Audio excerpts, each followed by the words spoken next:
So actually, I want to start quickly by telling you how I started with photography, which is not a very heroic story. You know, a lot of people say, well, my uncle gave me this old camera from World War II. You know, it becomes like such a novelty. I had a friend when I was 12 or 13, I had a friend, he had a little SLR camera with a 50mm lens on. And we used to,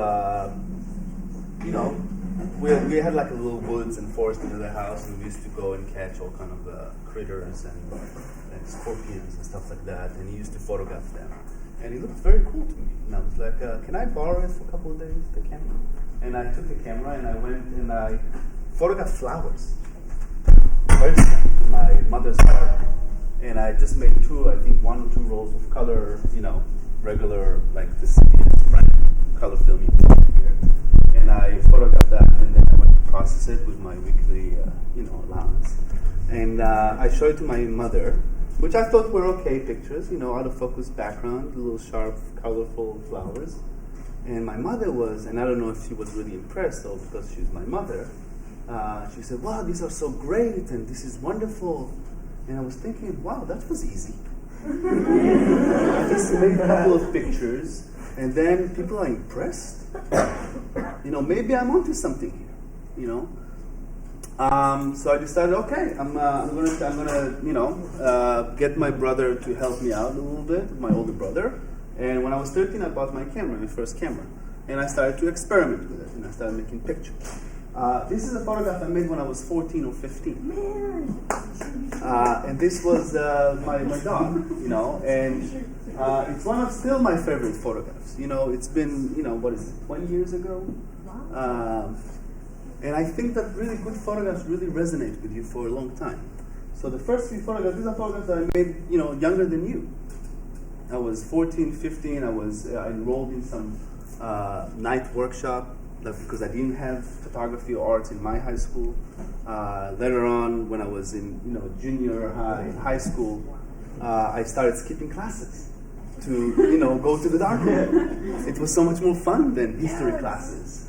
But I had to maneuver it both ways because I didn't have arts in class, and I photographed a lot of my friends who used to go to all these kind of little springs in the outskirts of Jerusalem. And I used to photograph him. I photographed my girlfriend from, 10th grade. Hey. And this was really the first steps that what I was doing. I was really experimenting. I never actually had any training with developing, and I thought that I can do it all. And I walked into the dark room before I was enrolled there, and I took the film and I put it in the canister because I thought that's how you do it. And I put some chemicals in it, and I did this, and nothing came out. Surprise! And then I figured maybe I should really learn a little bit before I know it all. So I bought a book, and I started learning and all that stuff. This is a photograph that I made, I don't know if you were not even alive then, during the first Gulf War. Oh, I don't even know what that is. The first Gulf War, which started in 1990. Oh. Nope. And here, I'm not sure how many people actually felt it, other than whoever was shipped to Iraq and Kuwait at the time. But in Israel, in Jerusalem, starting January, we had 2, 3, 4 times a night sirens. Because Iraq was threatening to shoot missiles onto Israel and to shoot it with chemical warheads. So 3 times a night, there were sirens all over the city, and everybody's jumping out of their beds, and running into a room which is sealed, as you can see it here a little bit, which is sealed. See that? These are all like plastic that's covering the windows, and everybody's wearing gas masks, and sitting in this room until they tell you that it's okay, that there is no chemical, whatever. So this is kind of a family portrait I made inside the room. This is me, trying to distinguish myself from the rest by doing something with my hand. And then, after high school, this is a standard thing. We go to the army. So, you guys go to college. In Israel, everybody goes to the army. And I photographed my friends, basically saying goodbye to his girlfriend at the time. So this is basically was just an experimentation thing, to trying to figure out the language, trying to figure out what I want to do with photography, trying to figure out if I actually want to take photography as a, as a serious endeavor. And then after 3 years spending in the army, that was not a very productive photographically period for me. I tried to get back to photography slowly. And a year after, I was working, as a bartender, and I bought a new camera, and I was trying to figure out what I want to do with it. But what really changed and signified my return to photography was me moving to New York when I was 22. And I came to New York thinking I'm going to stay there for 2 weeks. And my plan was to go and travel in Africa. I wanted to cross it from east to west on an SUV or something like that. And I never made it to Africa. It's kind of strange, but these 2 weeks became 12 and a half years now. And these are very first pictures that I made in New York, because New York was very exciting to me. There are so many people there, and so much art, and galleries, and museums, and all these things that I was never really exposed to. And photography came back to me big time. And I was, other than working as a bartender or whatever, I had my camera with me at all times. And I was making all these pictures, just whatever I found interesting. And if it was on the subway at 2:30 in the morning, and a very strange kind of environment, and that's papers everywhere, and people sleeping, and people sitting, and people standing. And then, after a year and a half in Boston, I figured maybe it's time for you to actually make an adult decision and go to college. You're already 23. And you're really interested in arts and photography, and this is time for you to really take it and do something with it. So I moved to Boston. And during the time that I was in college, and I studied in 2 schools. I studied the New England School of Photography, if some of you know it. Yeah. I did 2 years the professional photographer program there. And after I left 2 years there, I started working for all kind of magazines, music magazines, that usually based in the West Coast, and I was photographing for them here, but I was just not interested in that. I was photographing people that I didn't care about. The art director always picked the wrong picture, in my taste, from the contact sheet. And then eventually my name was underneath that. So after a very brief period of working for magazines, I said that this is not for me. And I transferred myself into Mass Art and enrolled in the BFA program there, where I took drawing classes and sculpture classes and design and more photography. And the whole time I was working mostly in black and white, mostly with a small format camera. That's what I assume that you're working with, 35mm cameras, right? And I was very, very influenced by street work. I don't know if you got to see some street work in your lecture so far, but means, walking around with a camera and find things that I'm really interested in, and even if it's a basketball game, all of a sudden something is happening there. And it was really interesting, and just making a photograph of it, and that's how I started collecting imagery. And I kept on doing that, and I did little short projects with foreign workers, and I was really interested how actually photography is translating all this, like making sense of this world. It's very quickly I realized that a photograph is not really reality, and it has its own aura, and it has its own story, and it has its own narrative, which has nothing to do with the world. And during this time, I started to get some work and some commissions to do stuff. And in 2001, I was sent to the American Southwest, to Arizona and New Mexico. And I was commissioned to photograph how Navajo, Zuni, and Hopi Native Americans, how they're going through some kind of sort of transformation in their life. So from places that used to be trading posts and places for them to sell their carpets and their the rugs, and their jewelry, now they're selling Snickers and M&Ms and Coke, and how these traditional things becoming very contemporary because the context where they're living. So I made all these pictures, and again, trying to be very, very playful or innovative with my approach. So making a photograph of Route 666, which is so legendary, and how do you actually make it new? How do you actually look at it in a different way? So there is a back window of a car, right? Yeah. And they'll have these hitting lines in it, and then becomes like a much more interesting photograph of just the road.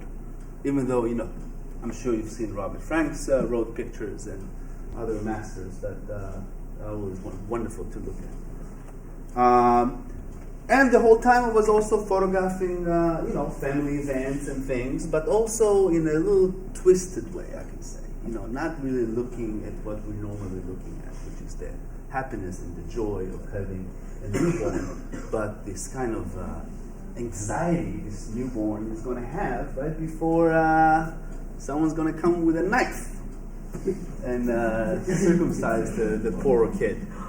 So it's kind of trying to look at things in a little different way, and this is what photography can actually allow us to do over and over. And so again, this whole time I'm just photographing whatever I feel like it. I'm not really working on a certain project. I'm looking at life as a whole. I'm making those photographs wherever I'm at. If this is in Tel Aviv, and if this is in actually upstate New York, wherever I'm at, there's always something to photograph. And there's also something to say or comment about human existence. In 2001, actually, I was fortunate enough to be a part of a group of artists from AssArt that we were sent to Cuba to meet with Cuban artists there. And there I spent 3 more weeks. And again, I was just photographing whatever I was interested in Cuba. And it's so wonderful to work with photography. I think that it's actually a much more sophisticated, interesting medium than painting, because you never know what you're going to get. With a painting, you can actually go into the studio and sit with a canvas and decide right then what you would like to paint. In photography, you're going out to the street and the whole street is your canvas.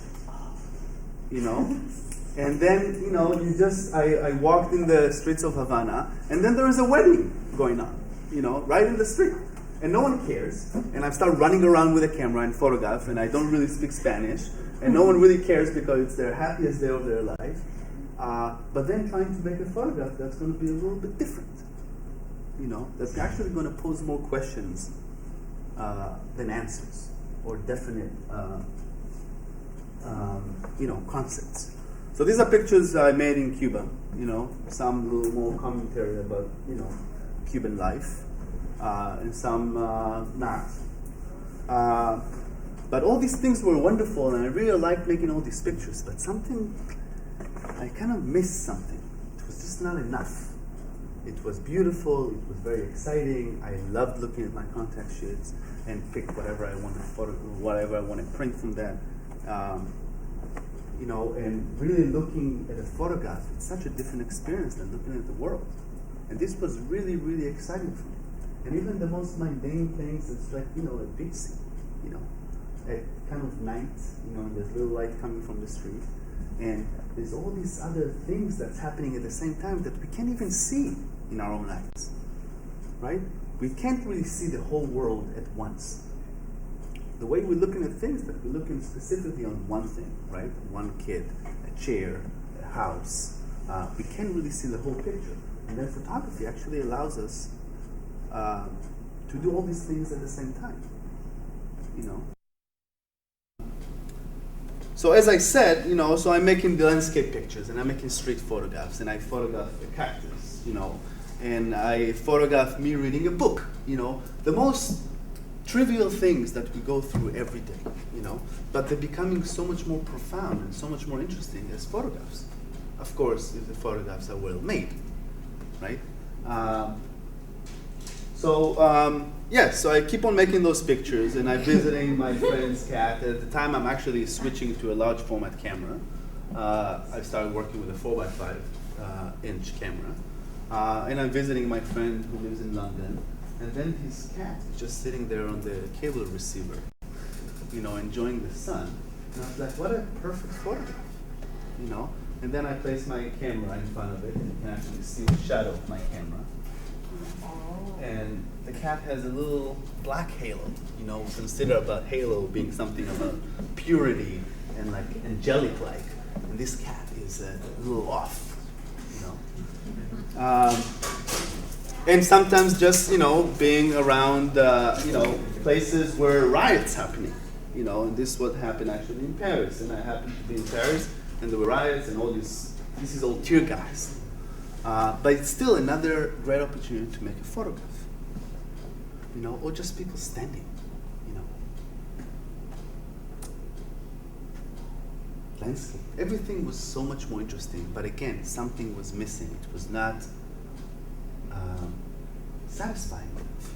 You know, I wanted to go and work on something that actually means more than just a beautiful photograph, but actually doing something about photography, about the way we live, about how we deal with our day-to-day, you know. So, and then, you know, we're talking about 2001, roughly, and then everybody knows what happened September 11th, 2001. And I was actually in Boston at the time. And what I was really, got me to think about this whole thing is the way people dealt with that. It was a huge trauma, you know. It was a trauma that really never happened on American soil before.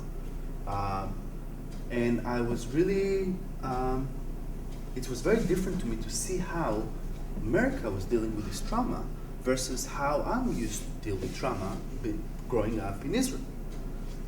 And, you know, these two airplanes crashed into the towers, and for weeks, no one flying, right?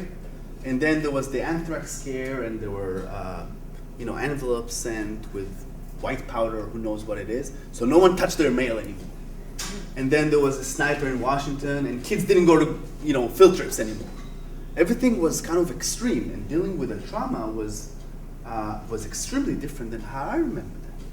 I remember being, you know, 6, 7-year-old, and there was some kind of a bombing or conflict or wars, because it happens all the time in this part of the world. But no one really deals with this trauma after 2 or 3 days, because there's something else to deal with. So you deal with that, you said how bad it is, and then 2 days after, no one talks about it anymore, because there's something else happening. And at the time I was really thinking about what's happening currently in Israel, and this is the time where roughly every week there was at least one suicide bombing somewhere in Israel. Not relatively to the size of Israel, you know, an average suicide bombing will kill 20 or 25 people, sometimes less, sometimes more, which proportionally to the amount of population, it's like September 11th. Now, I'm not saying that 2,000 dead people is the same as 20, they're both horrible, but compared to the size of the population, this is roughly the same. But this happens every week. And this, you know, it's in the news for a day or two, and it's gone after that. So in 2002, I started traveling to Israel from New York and Boston every couple of months, and I started photographing suicide bombing locations and how they were repaired and fixed, and how there's no trace of what happened there, because the government actually fixed everything up really, really fast and repairs things, and everybody's moving forward. And across 3 years, I actually photographed over 120 different sites like that, all over Israel. And then I was dealing also with this issue of photography, and how descriptive is photography? Is it different to look at this photograph than to look at this? Are we looking at this photograph differently now? Yeah. Why? Because that's a text on it. But I could be lying. You don't think I would lie? No. I'm a photographer. Photographers are the biggest liars. Is that a full exposure or is that a reflection? No, it's just a reflection. It's like we can see through the Sbarro pizzeria, everybody can see the, you know, little delivery scooter they have inside the That's a pizzeria. pizza shop? I thought Yeah, that was it's a pizza shop. And you see the chairs, right? These are chairs, and they're standing on those tables. It does. But this is a reflection of the street, you know. And starting 2002, I started photographing all these places, and I deliberately went to those places at least 2 or 3 days. And it doesn't really matter if it's 3 days a week or a month or a year, because everything is fixed up and repaired as quickly as possible, which is in a way, it's a governmental decision to push people forward. You know, something happened here, and if there's going to be a monument or some sort of a plaque or stone to commemorate what happened there, that's going to happen every street corner in Jerusalem. And it's a decision to force people to move forward because you cannot really deal with it this way. So in these 3 years, I was researching all these places, and I got places from newspapers or from clips or from Ministry of Foreign Affairs and all these things, but they never really give you the exact location. They give you a rough location. And then I went to these places, and I actually started talking to people that are pretty much permanent there, taxi drivers, convenience stores, vendors, people that live there, and asked them where exactly it happened. And where they told me it happened, and to hear their accounts too of how it happened, because some of them heard it, some of them smelled it, some of them saw it, and then going out and making a photograph there. Now, one of the things that was really important for me is that the photographs have to be interesting too. Photographs are not really about what happened there historically. Photographs are how this space is being occupied right now, what's actually happening there now. And sometimes it happens that I went to make a photograph in one place, and I came back to New York and worked in a darkroom and made prints, and it was a boring photograph, you know? So do I really let myself have boring pictures, but just by the context to get people to think about it? No. So I actually went back to photograph again in the same place. Came back, and if on the third time I couldn't make a good picture there, I dropped this place. You know, if after three attempts I cannot make a good photograph there, I'm out of it. So these are exact places where these things happen. And as you can see, they're extremely mundane. They're, Terminator poster is right there, They're just a street corner and people passing by, So there's nothing really exciting or different about these places. But in a way, it was forming this relationship between text and imagery and history and how we actually look at these things. And how actually photography is extremely limited, How much photography can actually describe,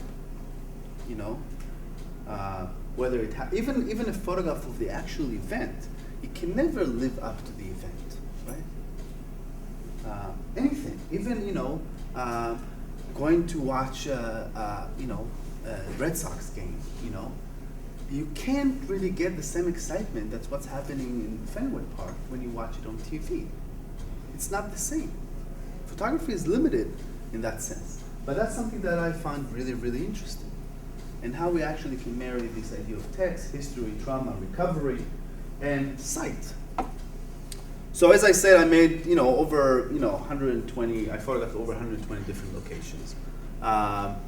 It happened that I was really approaching my end of my graduate degree at Columbia, and this was my thesis eventually.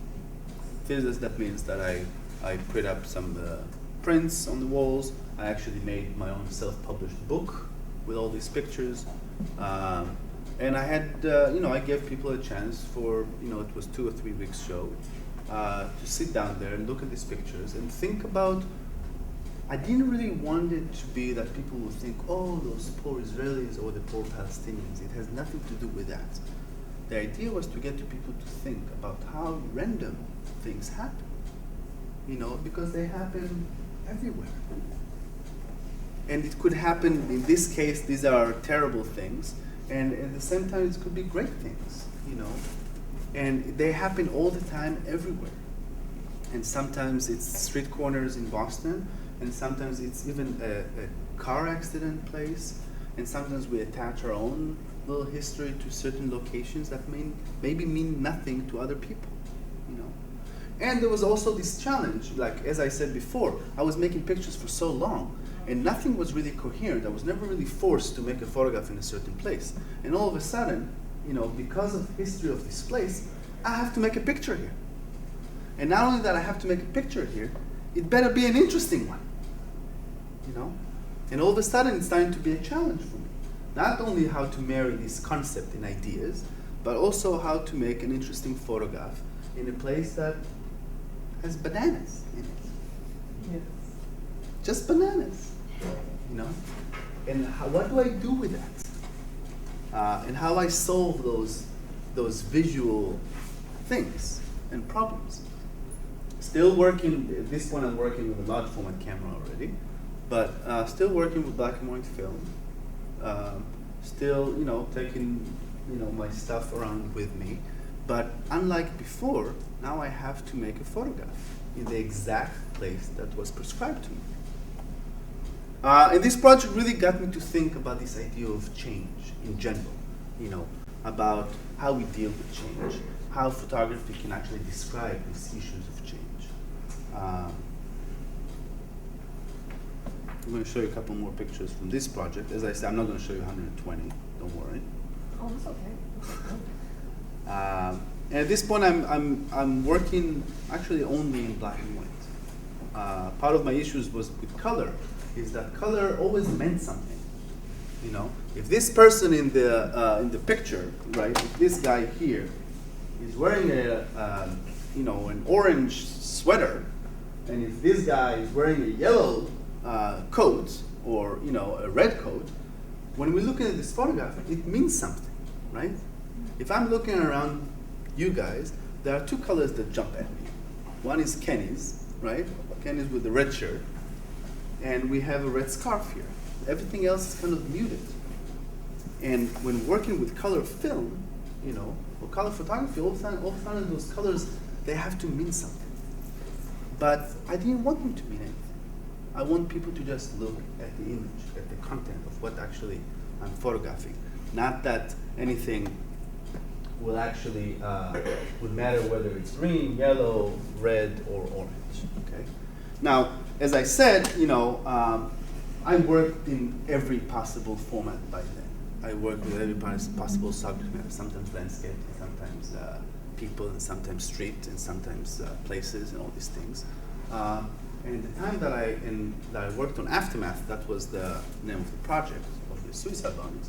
It was really draining. It was really difficult for me because I constantly thought about death, and about how many people injured here, and how many people died here, and how do I make a picture, and how do I defend my thesis, and all these things.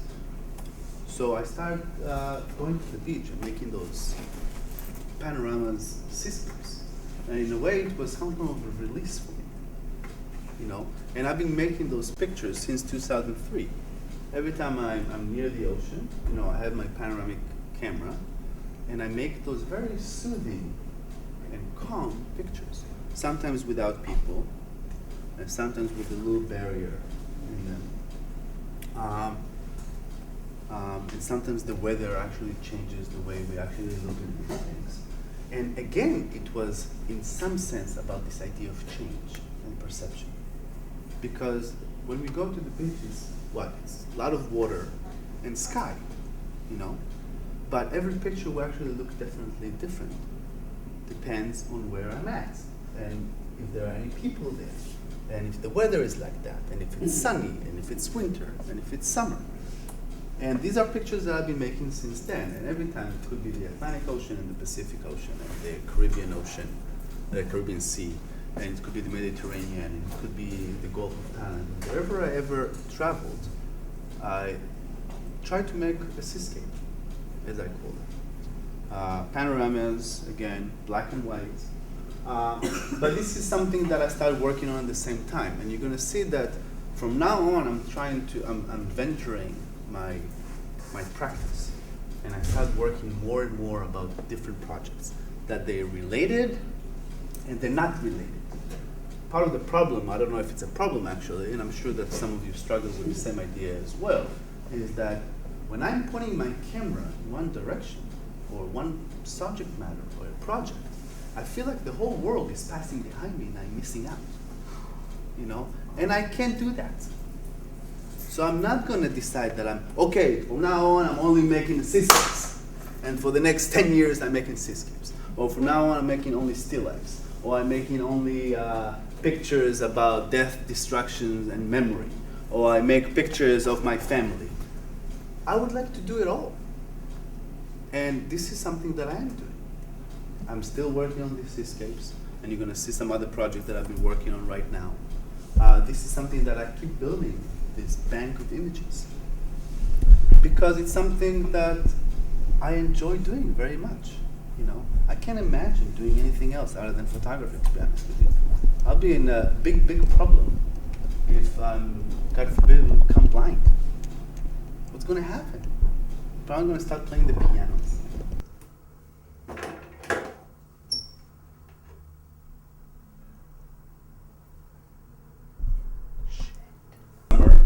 When I lived in New York, and New York is really expensive to live in, as you all know. And I decided that I'm gonna sublet my apartment for 2 months, and I'm going away. And I don't know where I'm going, but I'm going away. I'm going to make pictures somewhere else. And I flew to Bangkok, to Thailand. And believe it or not, just the rent, just the sublet, the rent that I got from my apartment in New York, and it was a very small studio, paid for 2 months in the southeast, you know. And I was in Thailand. This is a photograph from Bangkok, and I made all those other pictures there that I was not really, didn't have any subject matter in mind, but it was a new place. It was very interesting. I got to get on trains there. Them I was not able to communicate too well with, but I had my camera, which is a really, really interesting and wonderful place for. Yes, yes. This is what's interesting about photography.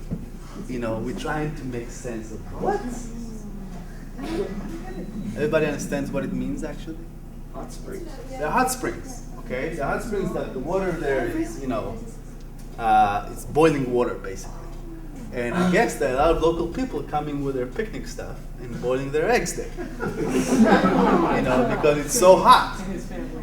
And this is on the border with the Myanmar, what used to be Burma, or what's, you know, the whole political thing that's. So this is on the border between Thailand and Myanmar. And it was really interesting and exciting place. And again, I was making you know, landscape photographs. And I was photographing high school students because I happened to be on the same boat with them, you know. One thing that I can give you an advice about: don't ever be ashamed to pull your camera out and make a picture. People like to be photographed. You don't? I Yes, being photographed is like you're in the center of attention, you know. And if you're gonna try, actually, if you have any idea of making any project about photographing people in the street. If you approach somebody and tell them, you know, you're so interesting, I really would like to photograph you, you know, 9 out of 10 will say yes. I did that to this girl 3 days ago. You can do it for tons of girls every day, and to men, and to kids, and to whoever, because everybody likes to be photographed. And if they don't like to be photographed, they like to be the center of attention, you know. And these people, obviously, I had no language with them. I saw what I saw, and I was really interested in that. So I picked up my camera, and I made a photograph, you know. And they were fine with that. I was a 4x5. No, this is 6.7. Okay. Yeah, 4x5 would be, you know, this is a little too fast and too quick to make a 4x5 picture. This is medium format, 6.7. But again, and in Thailand when I was there, you know, there's really beautiful landscapes. So I was making landscape pictures as well. But when I was traveling there, and I was traveling there by myself, and I took trains and buses, and you know, stayed in different places, and went, you know, to the south, to the islands, and then I met a really interesting Scottish guy in Bangkok, and we started talking about history and about photography and my interest. And he said, you know, you should really travel to Laos. Everyone knows where Laos is. Isn't that in Mexico? Where? Laos and Cambodia. Oh, wait, it's okay. No, Laos is the country that's sandwiched between Thailand and Vietnam. Yeah. Okay, it's west of Vietnam and it's kind of northeast of Thailand. And this guy told me you really have to go to Laos because there's some really interesting things for you to photograph, I think. And I started to do a little research or whatever I could right there in Bangkok, and I find out that Laos, that was a country that had no war with anyone in its history, during the Vietnam War was so heavily bombed by American airplanes that it's estimated that the total amount of bombs falling on Laos during the Vietnam War was more than the total amount of bombs falling on Europe during World War II on both sides of the conflict. Okay? And this is a country that the only crime was that they were neighboring Vietnam. And American forces estimated or assumed that Viet Cong troops actually crossing through Laos into southern Vietnam to attack them from behind. So they carpet bombing Laos. Now Laos is one of the poorest, most deranged countries in this world today. Life expectancy there is 53. You know, this is not really Western world standards. And when I this is the bus that I got on to get to Laos, you know, for 15 hours. Because this is the only means of transportation. That's it. There are no trains, no flights, you know. There are buses from the 60s and 70s. And, you know, and everybody's taking them. And people take their guitar. And I arrived Laos, you know, and I arrived most specifically villages in eastern Laos. And I was really interested to see, as opposed to the project I worked on in Israel, how they deal with this idea of trauma. How do they recover from, you know, what happened there for 10 years of intense bombings? And I found out that it's all these small villages, okay, other than trying to build their life and from, you know, there's everyone tried to have a family, you know, a job, a means of transportation, and all these things. In the more rural areas, okay, that were heavily bombed, the only way for them to actually recover and fix their life from whatever happened there 30 years, and since there's no money there, and since there's no help from the government, the only way of actually working and constructing their life is to take the exact same materials that destroy them and rebuilding their homes with it. So these are napalm shells. Do I know what napalm is? Yeah. It's a very disastrous bomb, basically. And they're taking those shells, and this is how they build their house on it. And it's a very, very different way of recovery. You know, if we talked about Israel, that, you know, things are just big fix, repairs very, very fast. They painting, they're replacing, and here, you know, well, we're 8 years after September 11th, and there's a hole in the ground, which in a way keeps the memory alive. In this case, you know, they're building their homes using these materials, and these people have no roads either. You know, these are actually burial sites from over 2,000 years ago. And these are huge limestone carved jugs, which, you know, each one of them is between 4,000 to 10,000 pounds as far as its weight.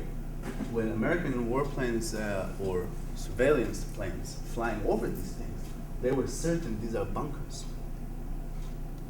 So they bombed those burial sites. You know, this is how they were broken like that, because they thought they were bunkers.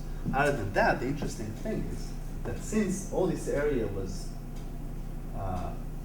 bombed with napalm or other chemicals, nothing really grows there anymore. You can see that at the edges, right? All these things and trees still, except for one tree, which is an interesting thing. This is their, you know, again, another example. You know, trees that are still cut, because there's no one there to actually fix those things. There's no one really to help them recover from this trauma. And this is something that unfortunately I didn't have much time because I was not really planning of being in Laos. But this is a project that I feel like in the beginning, I should definitely go back there. I should definitely go back there and make more pictures and really work more so about this project. Yes, again, using a fence, using those shells to create a fence for their, everybody knows what this plant is? It's like marijuana. It is marijuana, Yes, which is the second largest product coming from Laos. Laos has actually no natural resources almost. The first product is opium, and the second one is marijuana, which is a big, big problem. That this is the only means of economy there. Another example of the exact same areas, different sites. That was fun. Yes, and then a year after, I got a little grant. I got a grant that I requested to go and photograph in the Gaza Strip. The Gaza Strip, which was a territory formerly Egyptian, and then it was Israeli, and then it was inhabited mostly by Palestinians. A few years ago, Israel decided to give this territory back to the Palestinians, which was a big, big, big mess in Israel. The country was split in half. People that lived there, like these people, did not want to move out. The army and the police had to force them to evacuate them, and this whole thing was going on for 6 months before they even decided to do that. And I got a grant, and I decided to go travel to Israel, and I was much more interested in photographing what happened before. So if in the picture, in the project that I worked on earlier, the Aftermath project, I was actually looking at what happened after. In this case, I was more interested in what happened before. So I spent almost a month in the Gaza Strip photographing the preparations and what's actually happening there before. So if I was photographing Palestinian workers dismantling greenhouses that was owned by Jewish settlers, for these Jewish settlers to move out of the Gaza Strip. But they were hired by Palestinians. They were hiring Palestinians to do that. It was an interesting, concept. I was photographing all around, and finding those traces. Everybody know what this is? These are tank trucks. Yeah. These are tanks. That's what happens when they go on a regular road for cars. And I started going to those settlements, and people already moved out, and those places started to be abandoned. And they were doing graffiti on their walls, very mad and upset graffiti. People saying that this was my house for 27 years, and now Israel is kicking me out of my home. So I photographed all those structures, and I was really interested in those structures. Another example of that. This was a living room, and now it's abandoned, empty. And this was moving day, and I also followed a couple of people that actually moved into those new structures that were very similar, kind of prefabricated homes, almost like trailers, but they're not really on wheels, but But at the same time, I went to Palestinian villages and tried to see what's going on there before they pull out. And all these structures that have been sitting there for years because Palestinians started to build their homes, and then the army didn't let them get closer to their houses for whatever reason. And these structures were sitting there for years like that. And they could barely wait to go back. This is the fishing harbor that, again, hasn't been used for a really long time. So what I was really interested in is what's happening before, the emotional buildup, what people actually see, how people actually respond and react to these issues. So I was photographing on both ends. I was photographing settlers, and I photographed Palestinian villages or Palestinian houses that were heavily damaged during years of conflict there, or Palestinian kids who's skipping school, or some of them don't have even school to attend to.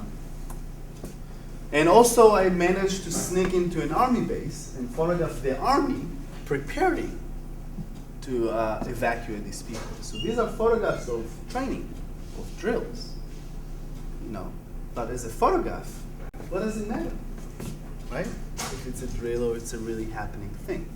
And that was really something that I kept on thinking about. That doesn't matter if I photograph, and then I included the media covering it, those drills and those practices. And there also were like mass demonstrations all over Israel against and for this pull-up thing. So I also photographed that. I photographed people praying, different forms and shapes. People demonstrating.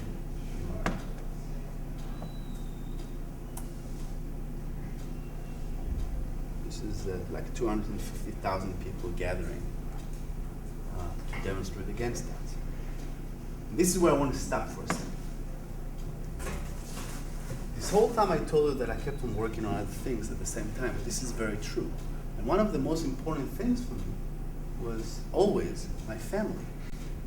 And my family is something that I've been photographing all the time. Sometimes in color and sometimes in black and white. But this is something that I constantly do. Doesn't matter what other projects I'm working on. There's also always pictures of my family in different settings, you know, or friends, you know. And again, this is just a way of translating our experience, in a way. Translating the friends, our family, our experiences with people that we encounter in the street. And this is something that I kept on doing it, you know, and it doesn't matter what format I'm working, I always have a small format camera in my bag, you know. It's something that just feels right to pull up a camera and make a picture.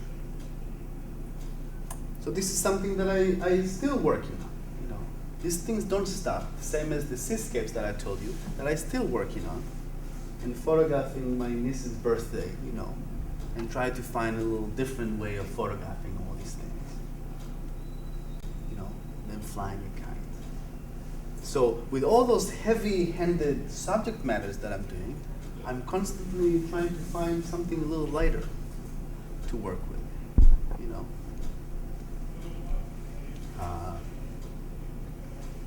You know. And it's really wonderful to do all these things. And it's really make life, in a way, easier to deal with. Because there's beauty and there's sadness and there is death and there is life and there is birth and there is a moment of contemplation, okay?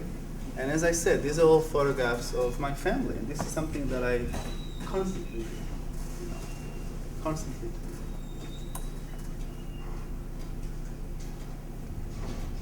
And I hope that you do that too, you know, because sometimes it's really funny, you know, even now looking at that, and you know, my dad, you know, and it's a really funny picture, you know, because he looks like a little child there, you know, sitting happy on the subway in New York.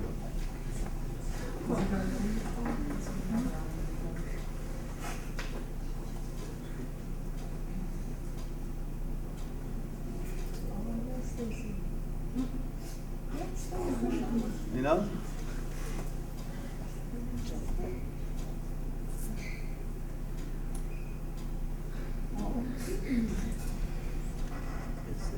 You know, and sometimes I'm trying to even put myself in the picture, right?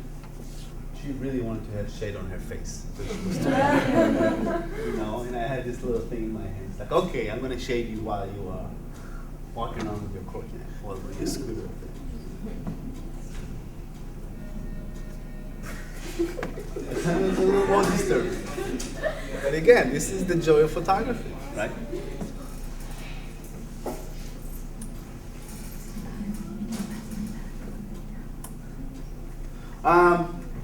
And another thing that was really interesting is animals, you know, and photographing animals in different settings. And if it's in an aquarium, or if it's in the Museum of Natural History, you know, making photographs of stuffed animals or goats, you know, rhinos. Again, this is stuff. These are stuffed rhinos. But I think that all these things actually go back to what photography means to me as a way of translating the world into imagery, as a way of making sense of things. This is a spider web with flies on it, you know, but when the sun sets behind it, it becomes like a little target. And these are ants, you know. And as I said, I was really interested in, you know, in landscape as well. So I was doing landscape too. I don't find a conflict with all these things that I'm doing. I find it actually very nourishing and very fascinating that I can actually have the access and the ability and the desire to make pictures that are different, you know. And then I was thinking about, well, I'm interested with animals, and I'm interested with landscape, you know. Maybe I can actually go underwater with a camera, with black and white film. And I started photographing underwater as well. Why not? Right? Why photography has to be limited above water? And why every damn picture of underwater that we ever see is in color? Why does it have to be in color? Isn't it more interesting and different when you see underwater pictures in black and white? It becomes very, very ambivalent too. Are we above water? Are these clouds? Is this water?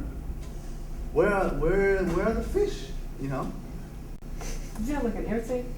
No, it's a camera that you can buy on eBay for $250. No, like for your breather. Ah, no, well, you have to go with the tank. And, Oh, okay. you know, yes, because you know these pictures are made anywhere between 60 to 100 feet below water, below sea level.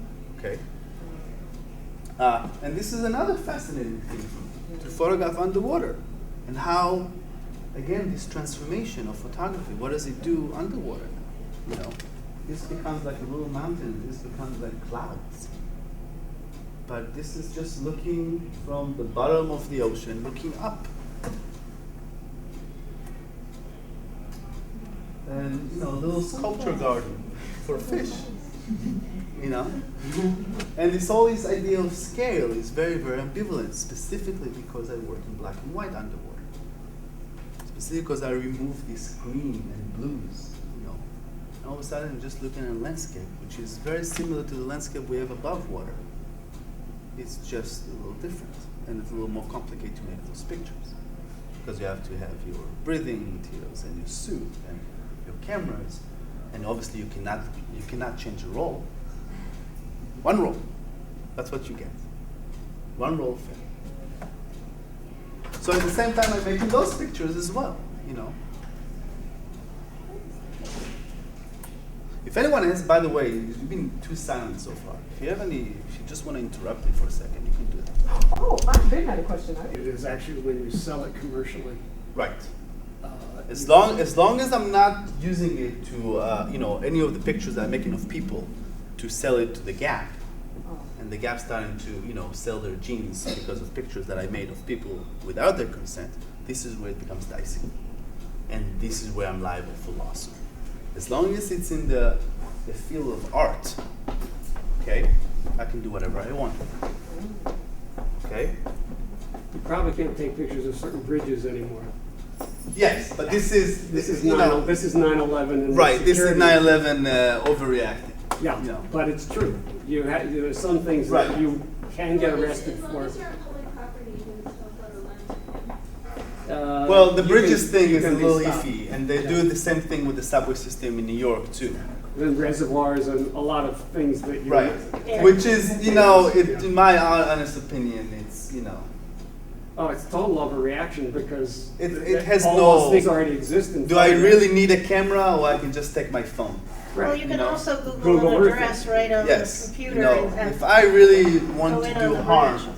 and to bomb a bridge, I don't need to come with a fancy camera. I No. come with my phone and do this. No, of course, it's silly, And- but and but where's it's the cop true that's that gonna that's arrest one of me the for things that? you need to be somewhat aware of if you're just out taking pictures. Yes. Again, public domain, there's really no limitation except if it's federal buildings, obviously, military bases. So these are all underwater pictures, you know, which are a little disorienting, they're a little strange, they're not our typical underwater photography that we used to see. And if we talked about a little bit of transition thing, for a number of years I lived in Harlem, in uptown Manhattan, and there was this beautiful tree outside of my window. And this tree, where in this apartment where I lived for 2 years, every 2 or 3 weeks, I decided that I'm making a picture. And I started making a picture of the same tree across 2 years, during 4 different seasons, sometimes night, sometimes day, sometimes you know, late in the winter, late at night, you know. The camera was always in the same position on my window. And this is something just extra that I'm doing. You know, no one asked me to take these pictures. No one asked me to take any of these pictures. I don't work commercially. I'm not getting paid per se for those photographs. I'm just really interested in making photographs.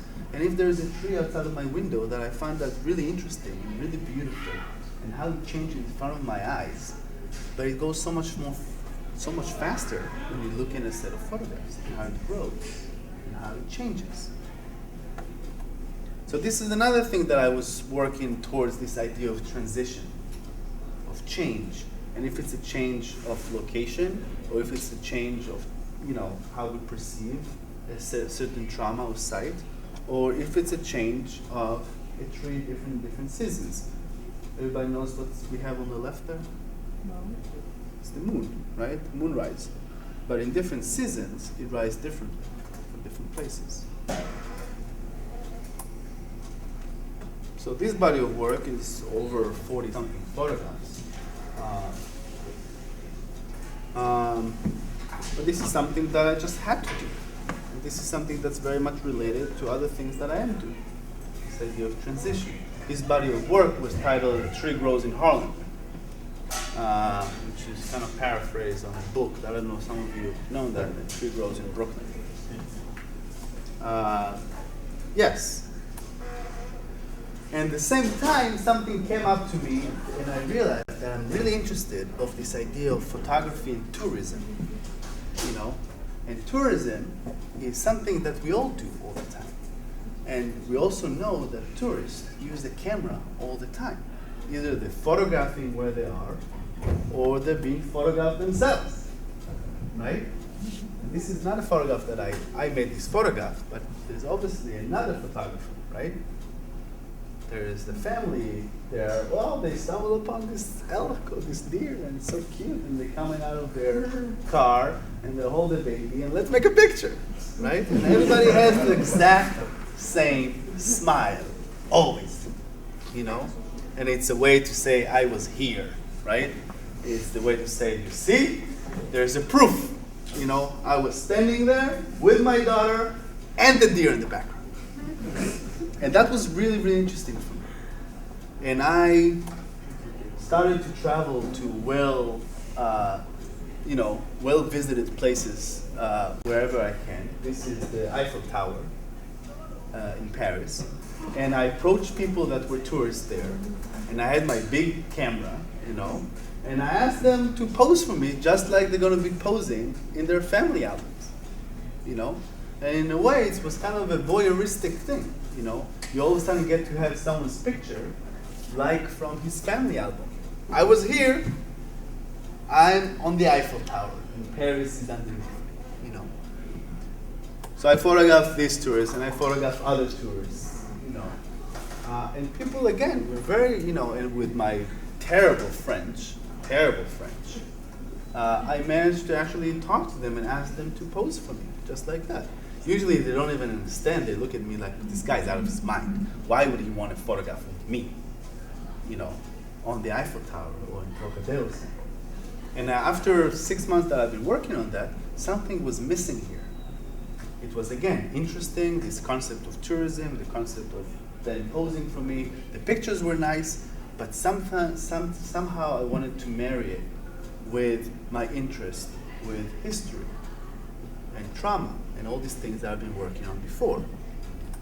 So I started to travel to places with significant history. This is the Brandenburger Gate, which is in Berlin. This is a gate that's very, very important historically in Second World War, for parades, this is where the wall was actually. And I started traveling to these places that actually holds a significant history or trauma or issues, and photographing tourists there. So this was a way for me to actually combine these two very different interests, you know. And this is a Mexican tourist visiting a concentration camp in northern Germany, which was a little odd. And I was making those pictures that are really well posed. And I also made pictures of how those sites becoming tourist attractions. So we get this guy there who's dressed like a Russian soldier. He's not a Russian soldier.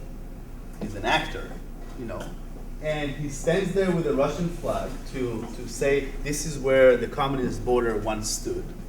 And last week it was exactly 20 years since the wall came down. But if you give him €1, you can have your picture with him. You know? And this is a photograph from the other side. So this guy is giving him €1, you know, and someone else is photographing them here. And I switched my camera and came behind them, which is really interesting. You know, and sometimes those spaces that this is actually a church. This is the interior of a church. Okay? This is where actually the altar was, and the bells, and the organ. But this church was heavily bombed by British warplanes during the Second War. And now it's a place for tourists to visit, to pay homage to, and make a picture, of course.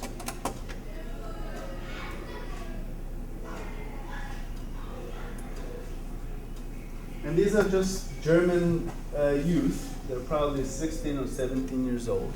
And they're coming on Sunday afternoon to visit the entrance of a concentration camp. And, you know, there's a little smirk there too. You know, it's, again, because there is a photographer around and because everybody's posing. So we have to show some kind of comfortability. So this is something that I've been working on for 3 years, and this actually is something that took me to Europe a few times in the past 3 years. To Germany, you know, again, tourists, Russian tourists at this point, you know. And this is body of work that I'm still making sense of, you know, because it is about photography. It's about photography and how it's being used by tourists and how I'm reflecting back on that. It's also about those sites again and how they're being used today and how they're being occupied today, you know, and how going into the SS headquarters in Weimar, it's like going into a walk in the park, right? Just the same thing.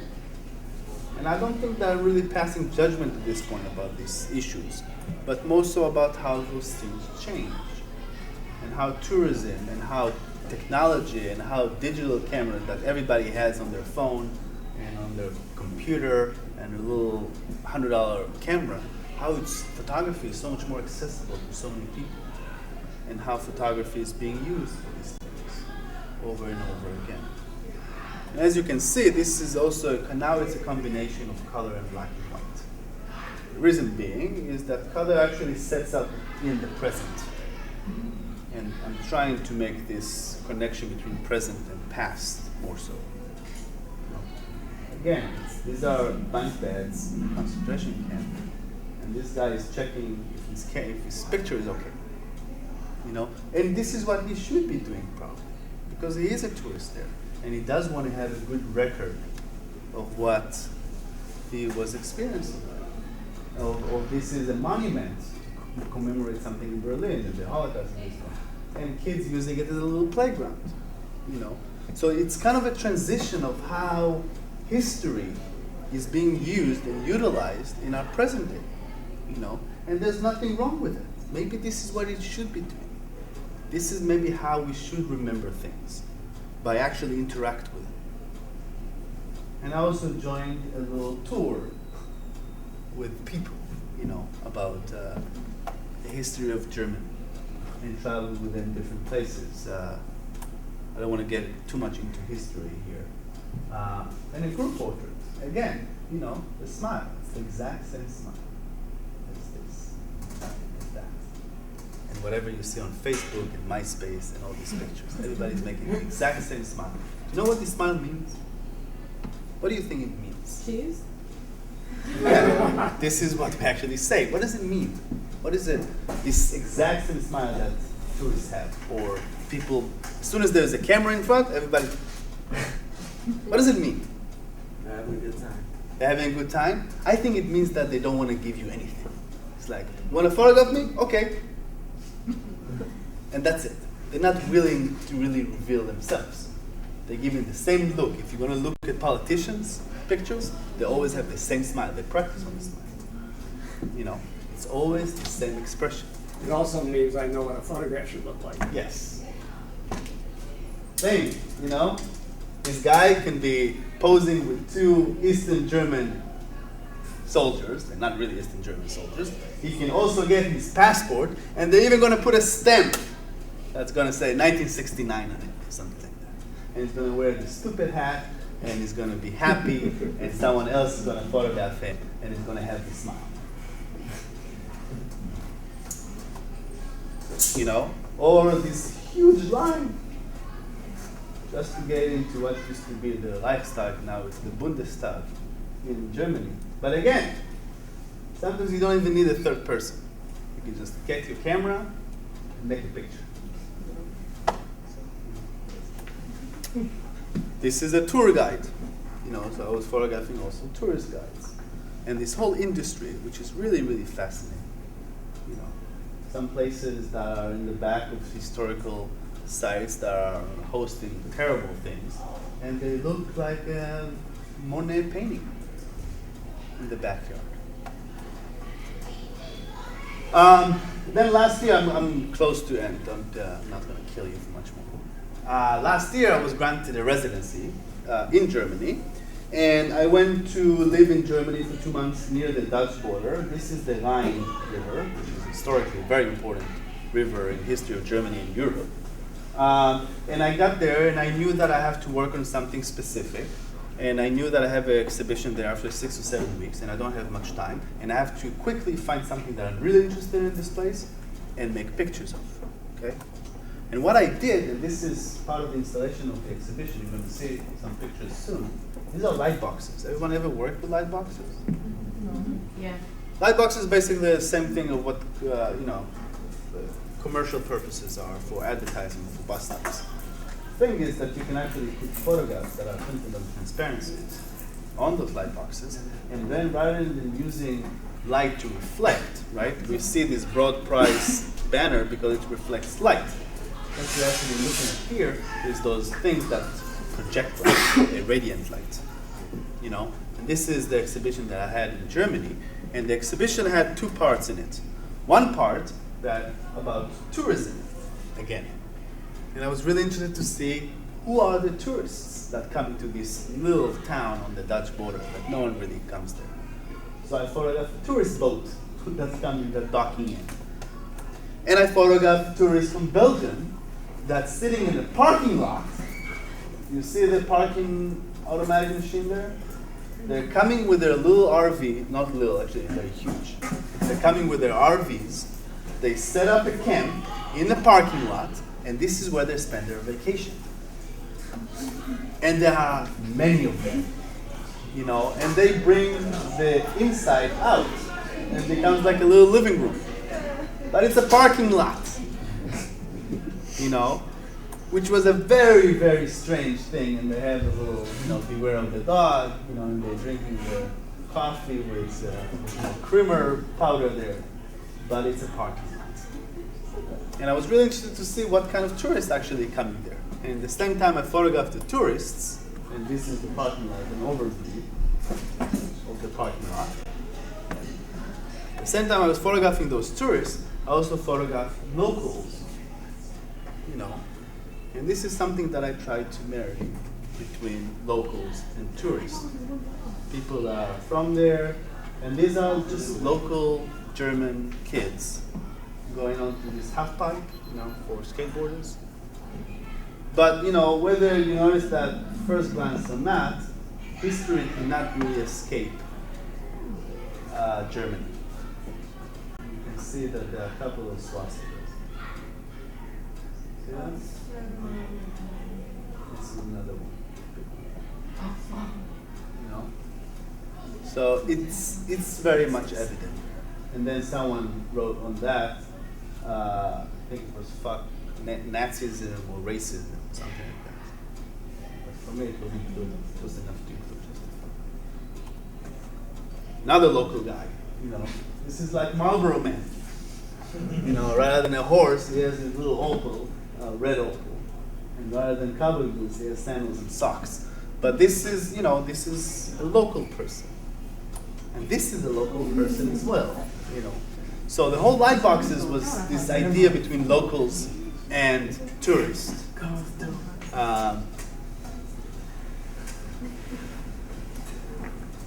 These are some other pictures from this area. And the other room, I had two rooms for the exhibition. In the other room, I made a little installation. And in this installation, I actually went to archives of the town and the region and the county, and I dug out all those historical photographs that are very important. And I took those photographs and I scanned them and I printed them on canvas. We made a little book on it. And every photograph historically that I found, and this is the visit of Kaiser Wilhelm II in Kleve, in this town, I actually went back and made the exact same photograph from the exact same place. In this case, 99 years after. And there is a change. Not only the trees are different, but also after the war, the church was completely destroyed and was put together again. This is a photograph from 1912. And this is my photograph.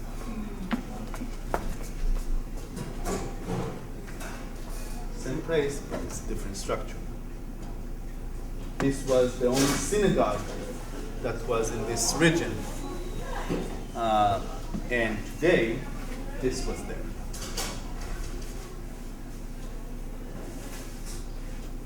This is this gate that, those footsteps, late 19th century. And today it's a parking lot. But this is something that really, again, very interesting, this tension between past and present, between reality and photography. This is the church after the war, after Germany lost the war. And this is, if you actually stand in the same place, this is what you see today. I'm going to go into the last thing that I recently exhibited here in Boston. So when I was in Germany last year, other than photographing, doing those pictures in Kleve right on the Dutch border, I also got to travel all around Germany and visit Belgium and Gibraltar and Spain and Israel and all these things. Some of it because of necessities, some of them because my personal life went to hell in Germany and I needed to escape and do other things. So when I traveled, I started making all these pictures that are associated with transition, change, and movement. In this case, I actually got on an airplane doing a flight, and I made a half-hour exposure of the cockpit doing flight. And you do have a pilot, it's not really there. I also got to photograph this schoolyard. This is strange.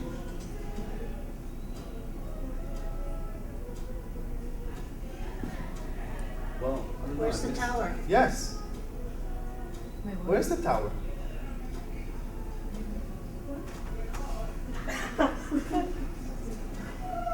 There used to be a tower there. Yes, this is. I can't believe that. This is really strange. How is it possible? Well, there is a tower in my picture here. Wait, what? Maybe the projection. Excuse me. This is really important.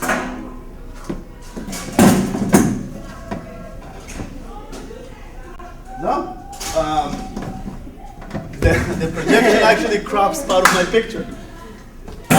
Because I do have the tower of my laptop here, which is kind of hard to see. Anyhow, this is a schoolyard in Spain, okay? High school. But up to 25 years ago, it used to be a prison. And this was the prison yard. With the tower. With the tower. There is a watchtower here that exists, and believe me, it does exist in my picture here. For some reason, this projection actually crops it. But there is a tower here, like a watchtower, a guard tower. So all these pictures were about change. And again, it crops things. That's really strange. This is a park in Eastern Berlin, and the change between the old path that was going on there, and now since the Berlin Wall fell, they're building a new path. So all these pictures, again, were about transition and change. This oil barge that crashed against the Rock of Gibraltar, I was really interested to see who's actually coming to see it. And then this little kid coming in with his own little boats, you know, and he's coming to see a destroyed, huge ship. And you know, and I think that in a sense, this exhibition that I just recently have, which is the most recent body of work I completed, marries everything I'm interested in together at once. It's different formats, it's color in black and white, it's my family again. This is idea of day and night, just like we saw earlier with the trees, right? And again, we have another dealing with this idea of change between night and day. We have another thing that's happening here. This is a reflection. And that's kind of how it compresses what I see through the glass and what I see behind me, which is the sunset. So this kind of this body of work was actually combining things that I was dealing with for the past 15 years. I was dealing with change, family, history, you know. Yeah, it's definitely cropped because this has the whole window. This is a photograph I made on an airplane as well, of the sunset. You know, that's actually over Africa in this case. Those seascapes that I've been making, you know, now I actually made two seascapes, one after another, and how it changes and how it's actually perceiving those forms. We talked about family, we talked about time. This is a photograph of the entire family dinner. 45 minutes. And it's a way to compress a much larger timeline into a single photograph, which is not only about family, but also about time, and also about family gatherings, and also about what photography can and cannot do. This is a photograph. I don't know how much you can see here, but there are hundreds of seagulls here. All these are seagulls. These are all seagulls.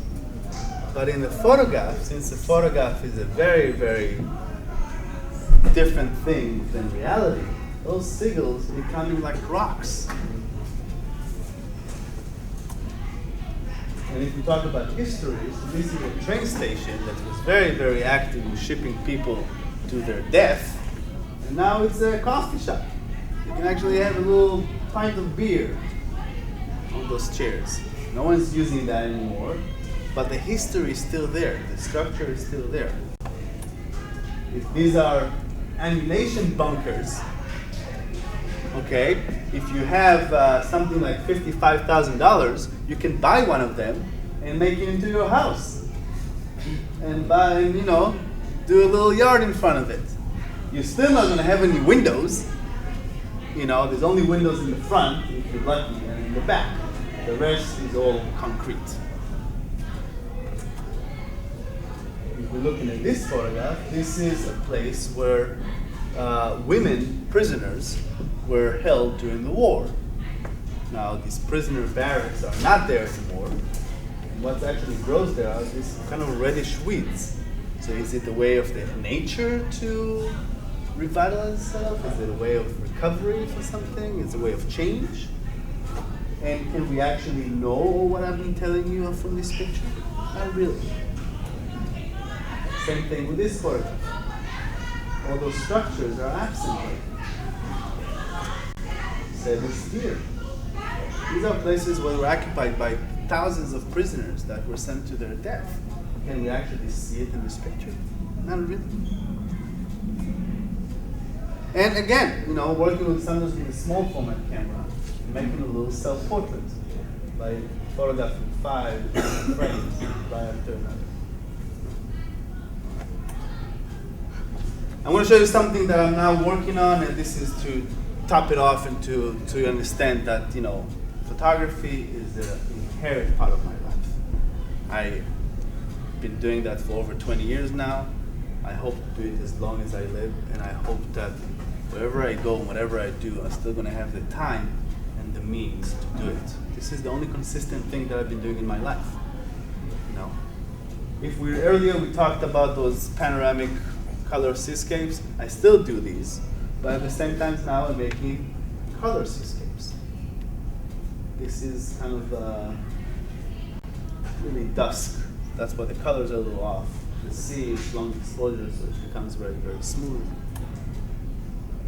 And other seascapes, you know. Harbor. One of my recent shows that I had this summer, actually I was marrying those seascapes in color with the underwater pictures that are black and white.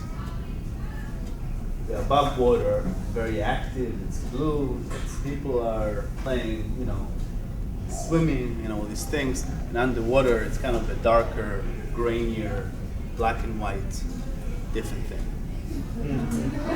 Everybody know what these are? Monkeys. Monkeys. You see how close I got to them with the 4x5 camera? Should have touched them. Huh? Should have touched them. This is like 6 or 7 feet away from them.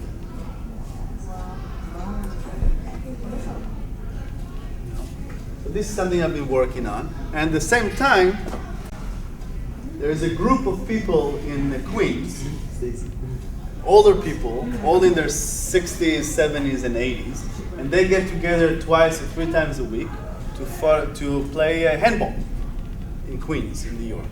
And I started photographing them last year, and I go every now and then and make more pictures of these guys. And they're really interesting and nice people, you know. And so I've been photographing them as like those portraits, you know. And I also been photographing them playing handball, you know. And maybe one day I'm going to do something with it. But at this point, I'm just interested in doing that. And the interaction with these people is really great, you know. And they're really into it, surprisingly enough. Considering that these people, he doesn't look like he's into it, but he is into it, you know. Imagine that someone sticks a large format camera right in your face, you know. It's not easy to handle with.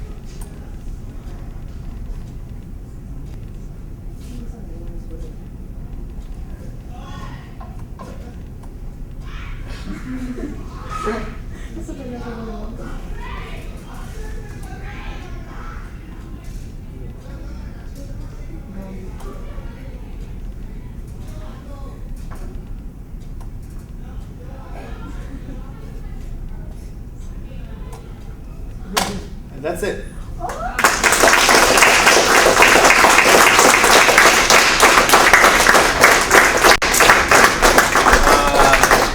Thank you. I'd be very happy to answer any questions if you might have. I'm sorry I was going a little long and my mouth is dry already, but yes.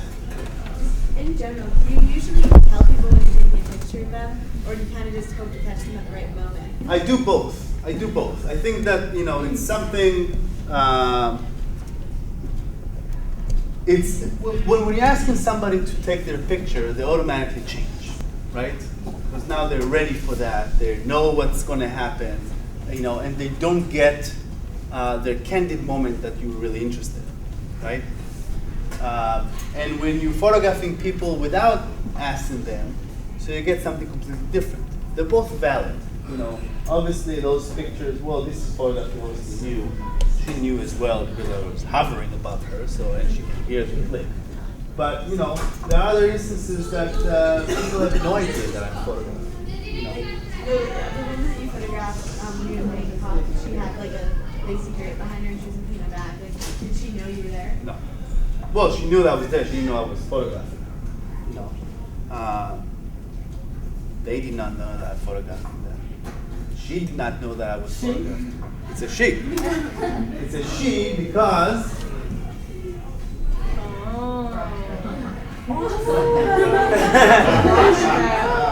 have to pay attention to details. Photography is a highly descriptive medium. It's a white Peter. It's a highly descriptive medium, and we can actually get all these little hints and things from that, and we have to pay attention. So, sometimes they don't know. Sometimes when I'm actually, and I did, when I lived in Boston, I worked for 6 months on the project. I didn't show you. I lived in Jamaica Plain, and I was photographing for almost 6 months. I had my camera on my back, and I was walking around with a tripod. I stopped people, all young, from different races and age groups and socioeconomical, because this is Jamaica Plain. And I made all these pictures of portraits, formal portraits of these people. So they knew, and they agreed to do it. So it's a combination of both, basically. I had a question about what brought on the change from going to black and white into color, and what exactly was your idea about the colors in actual photos? Like, you gave an example of different medical works. Right. So this is my decision, and I did study color, in photo school.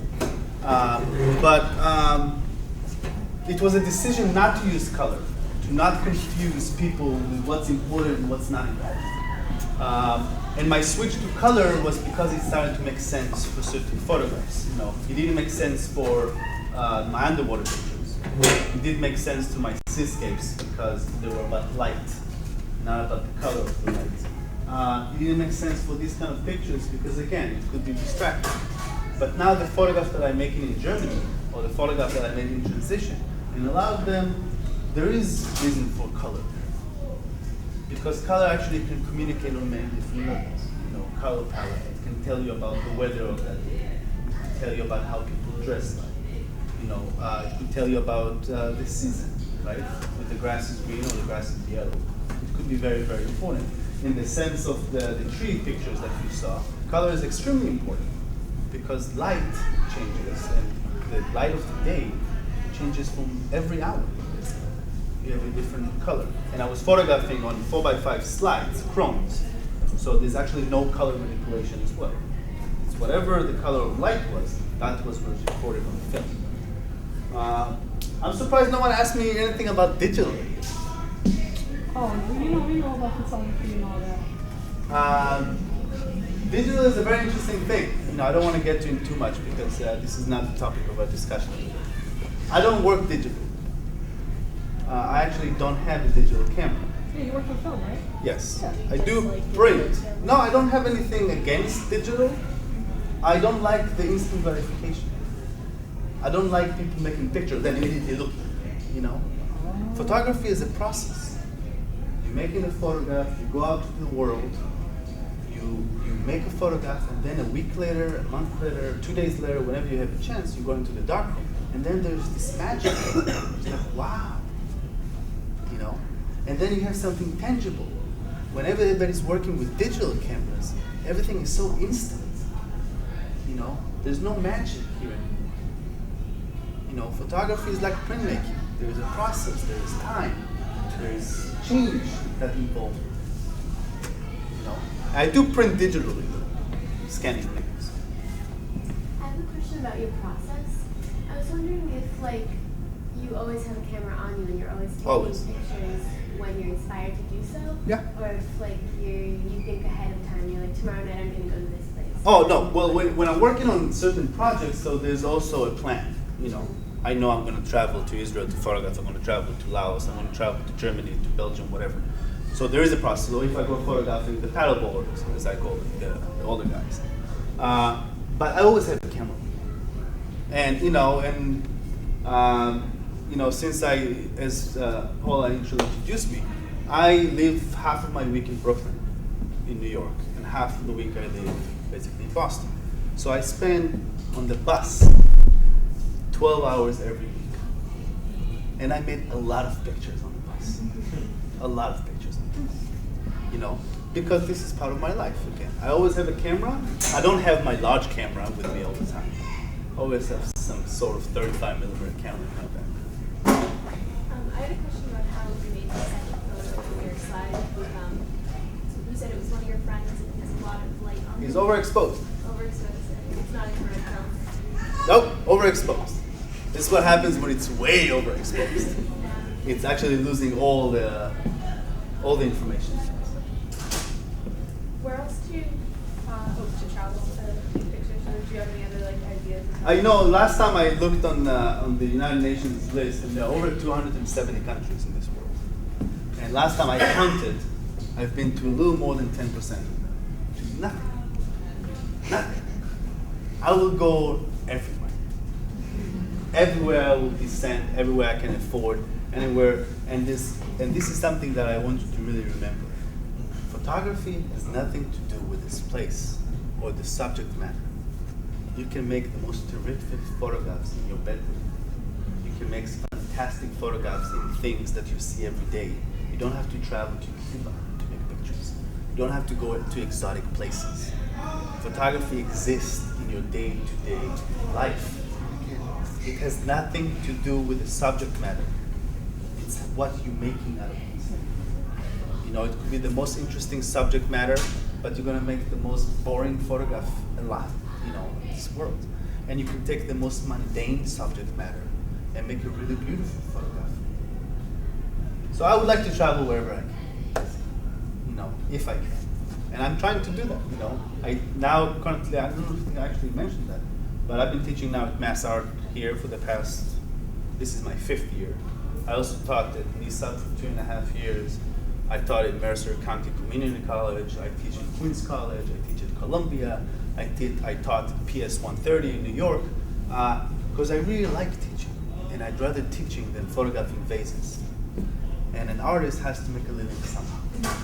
And if I can actually teach and get something across to my students, I'd rather doing it than make work assignments, for magazines or photograph, for Music Accelerator and Herb and all that magazine. There's nothing wrong with it. My preference is to teach. Yeah. We were talking about the struggle of the limits of photographing, you'd be taking something and missing the whole world behind your back. Do you find yourself writing down everything to specify what you want to focus on? Or does it help you charge projects? Because I find myself, if I'm not understanding the images I'm making, I have to write about it to the end. I do try. I don't really like to write. That's my problem. But I do write because sometimes I have to communicate on a certain level about artist statements, about my work, prepare classes. I do teach. I take it seriously. I actually come prepared. And I try to make sense of my work by writing. That's very true. I also do it by watching films. I also do it by reading. And it happens many times that I read something and it clicks right there. It's like, yes, And I either gonna write down in my book. I have a little book that I carry with me, or I photocopy that, or I try to remember that. But these things happen even opening the newspaper. And you read about something that you didn't know about. Hear statistics. Statistics is fascinating. Yesterday I just heard something really interesting. Students, and could be you, that's studying anything technological or engineering, okay? Whatever they learn their first year will be irrelevant by their 3rd year. Because technology moves so fast. Whatever you learn in your first year in college will be irrelevant by your junior year. Can you imagine that? How fast things moving forward? 100 years ago, people could not even travel. There were no commercial flights. And today, everyone they go to Kayak, they go to Expedia, they go to Orbitz, and in 2 seconds you can be anywhere you want in this world. 100 years ago. Some of the people that you saw with their portraits lived through a century of so many changes. Some of them do not even have a phone. I'm not even talking about flying. I'm not talking internet. What are you talking about? And you can actually see it in your photography. Less and less schools have wet darkrooms, right? Do you have wet darkroom? Do you work with it? Yeah. You are one of the few. These things change all the time. You can actually maybe notice that because film gets more and more expensive. 5 years ago, roll of 35mm Tri-X film was like $1.59. Today it's $3.50. Gas prices. It's our gas prices. Yeah. Because less people buy film. Film will eventually disappear, and there's nothing wrong with it. This is part of progress. 100 years ago, whoever came with a roll camera, they called him not a photographer. It's like, what do you mean you have a film camera with 36 exposures? You have to have a camera with a dark cloth, with a tripod, plates. This is just a matter of progress. You know, there's nothing wrong with digital. You know, if it's being used to make good pictures. Anyone else? Thank you very much for your time and your attention.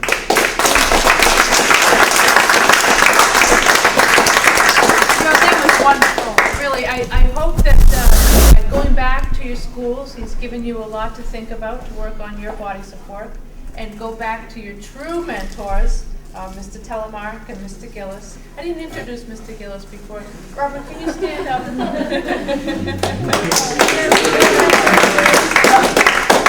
Thank you very